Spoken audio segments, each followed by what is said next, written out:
Olá, meus amigos. Voltei aqui hoje para falar com vocês sobre o tema da célula dessa semana. Espero que Deus tenha desejos, que Deus esteja fazendo algo muito especial no coração de vocês nesses dias, nessas células. Espero que o tema esteja facilitando um processo de Deus na vida da gente, que nos abençoe, que nos faça crescer, que nos faça amadurecer. O tema da célula para esse mês é um tema que nos faz focar em Deus, no plano dele, na vontade dele. Nos faz desenvolver uma percepção, uma sensibilidade que não é meramente natural, mas é sobretudo espiritual, sobrenatural. E algo assim muito interessante. A gente tem usado o texto de Coríntios ou melhor, de Colossenses, capítulo 1, e nesse texto a gente está vendo Paulo orando a Deus para que Deus nos abra o entendimento, nos abra a percepção, nos dê uma sabedoria que excede a capacidade de percebermos, de conhecermos, de desenvolvermos nossa inteligência. É alguma coisa que vem de Deus para nós. E tudo isso diz respeito ao que nós permitimos que ocupe a nossa mente, que ocupe o nosso coração. Se a gente for de novo ao texto de Colossenses, no primeiro capítulo de Colossenses, no capítulo 9, a gente vai ler assim: Por essa razão, desde o dia em que o ouvimos a respeito de vocês, Colossenses, né? Não deixamos de orar por vocês e de pedir que sejam cheios do pleno conhecimento da vontade de Deus, com toda a sabedoria e entendimento espiritual. Semana passada falamos sobre sabedoria e entendimento espiritual e hoje a gente mergulha na conexão que Paulo faz aqui. Essa sabedoria, esse conhecimento espiritual estão diretamente conectados ao conhecimento pleno, cheio, completo da vontade de Deus. A gente vai começar essa célula, essa semana, com algumas perguntas. Tipo, o quanto a vontade de Deus é importante para você? Essa é uma pergunta que você deve se fazer agora e sempre. O quanto a vontade de Deus é realmente, de fato, importante para você. Aí, para você mergulhar mais no teor dessa pergunta, para você considerar de fato o quanto a vontade de Deus é importante na sua vida, você teria que responder uma outra pergunta, que seria: o que você estaria disposto a fazer ou deixar de fazer por causa da vontade de Deus? Ou para obedecer à vontade de Deus? O que você estaria disposto a fazer ou deixar de fazer? Abraçar ou abandonar por causa da vontade de Deus? E a terceira pergunta é: qual é a vontade de Deus? Você sabe? Bom, de forma genérica, a gente tem uma noção, ou talvez a gente possa dizer que sabe, de forma genérica, o que é a vontade de Deus. Tendo em vista que há uma Bíblia que a gente chama de Palavra de Deus, há um escrito fechado, encerrado, livros específicos que revelam Deus para a gente, tendo isso como ponto de partida. Ou seja, o que acontece é que assim, a gente, a partir desse livro, a partir da Bíblia, consegue saber qual é a vontade de Deus. Então, a vontade de Deus, vou usar a expressão genérica, há uma vontade de Deus genérica que a gente tem como saber. Então, quando a gente pergunta qual é a vontade de Deus, a gente pode saber que a vontade de Deus está registrada no seu livro, na Bíblia, No entanto, a gente sabe que há uma vontade que Deus quer revelar para nós hoje, uma vontade que tem a ver com como especificamente Ele quer nos usar. Em que lugar, de que forma Ele quer nos usar. Então, a gente precisa discernir a vontade de Deus quanto a isso. Uma outra coisa que envolve o conhecimento da vontade de Deus são as coisas dentro de nós que precisam ser tocadas, tratadas, mudadas. Há coisas no nosso caráter que precisam ser consertadas, acertadas. A coisa da nossa conduta, no nosso comportamento, afinal de contas, a gente fala de novo nascimento, uma mudança de vida. A gente fala de nos vestir, né? Paulo fala de nos despirmos do velho homem e nos vestirmos de um novo homem. Há um processo de mudança que envolve tratamento de Deus em nosso coração, mudando a gente de dentro para fora, para que a gente possa estar adequado à vontade de Deus. Então, há uma vontade de Deus específica para nós, alguma coisa que Ele quer que mude, alguma coisa que Ele quer que seja curada, alguma coisa que Ele quer que seja alinhada com o plano dEle, com o desejo dEle, enfim. Nesse processo, a gente entende que não é tão simples e tão genérico assim a gente falar qual é a vontade de Deus. Esse é o grande desafio para nós.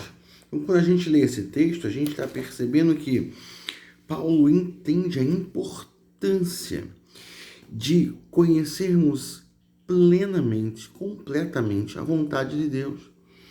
Essa deve ser uma busca diária nossa, porque essa é quando nos é revelada pelas Escrituras, pela palavra, pela vida de oração, pela relação com Deus, quando nos é revelada a vontade plena, a vontade cheia, a vontade completa de Deus, a nossa visão espiritual floresce.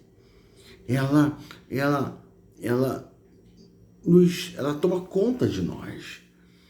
Ela nos faz perceber uma realidade que, como a gente leu na semana passada, como a gente falou na semana passada, o mundo não conhece, o mundo não pode ver, porque o mundo não tem o espírito dele. Então, quando a gente fala de mudança, tem um texto muito interessante que é o de Paulo, na Carta aos Romanos, no capítulo 12. Na Carta aos Romanos, capítulo 12, Paulo fala que a gente pode experimentar, isso é interessante, não só conhecer, né? Experimentar, provar a boa, perfeita e agradável vontade de Deus. Então, ele diz assim: portanto, irmãos, rogo-lhes pelas misericórdias de Deus, que se ofereçam em sacrifício vivo, santo e agradável a Deus. Este é o culto racional de vocês.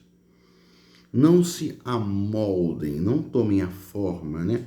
Não se amoldem ao padrão deste mundo, mas transformem-se pela renovação de sua mente, para que sejam capazes de experimentar e comprovar a boa, agradável e perfeita vontade de Deus.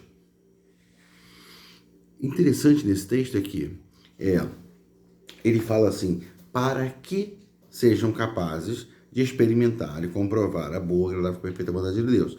Então esse para que nos mostra assim a finalidade, o propósito, para que a perfeita, agradável vontade de Deus seja mais do que conhecida, seja experimentada. Isso se requer uma mudança de mente. E a mudança de mente envolve o quê?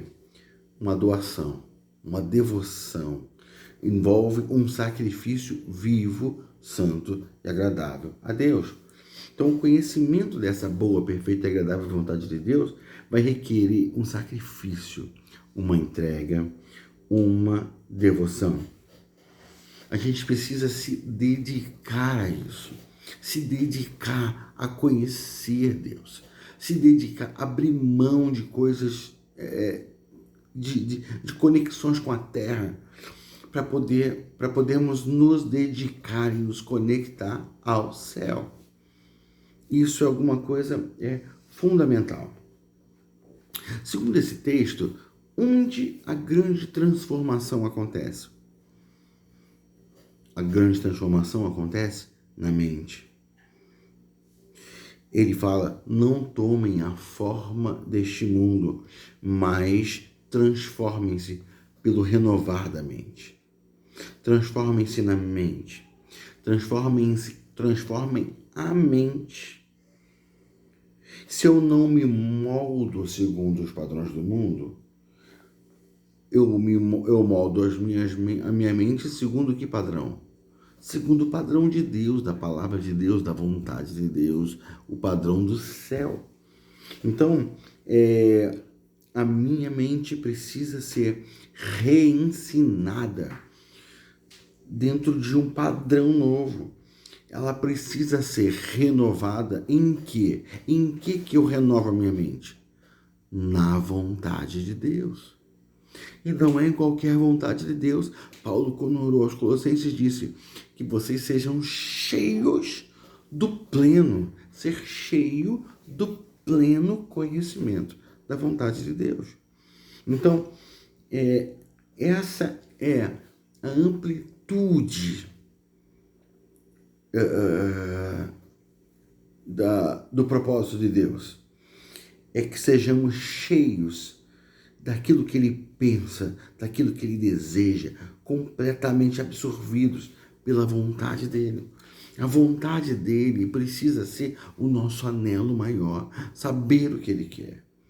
Nesse processo a gente aprende não só a saber o que ele quer, mas a desejar o que ele deseja, porque a nossa mente está sendo transformada para pensar como ele pensa.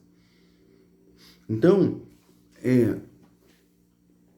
quando a gente fala desse sacrifício pessoal, sacrifício que é vivo enquanto estamos vivos, sacrifício que é de separação total, de santidade, sacrifício que visa agradar a Deus, sacrifício vivo, santo e agradável. Quando a gente se envolve com esse sacrifício, a gente está cumprindo a lei principal de Deus, o mandamento principal, aquele que resume todas as coisas, toda a lei, que é amar a Deus de todo o coração, com toda a força, com todo o entendimento, com toda a nossa alma, com tudo que nós somos. Esse é o sacrifício vivo e santo e agradável. E nesse processo, a gente acaba rejeitando o molde do mundo e sendo modelado segundo o plano perfeito que Deus tem em sua mente. Só dessa forma eu serei capaz, nós seremos capazes de não só saber qual é, mas de experimentar a boa, a perfeita e agradável vontade de Deus.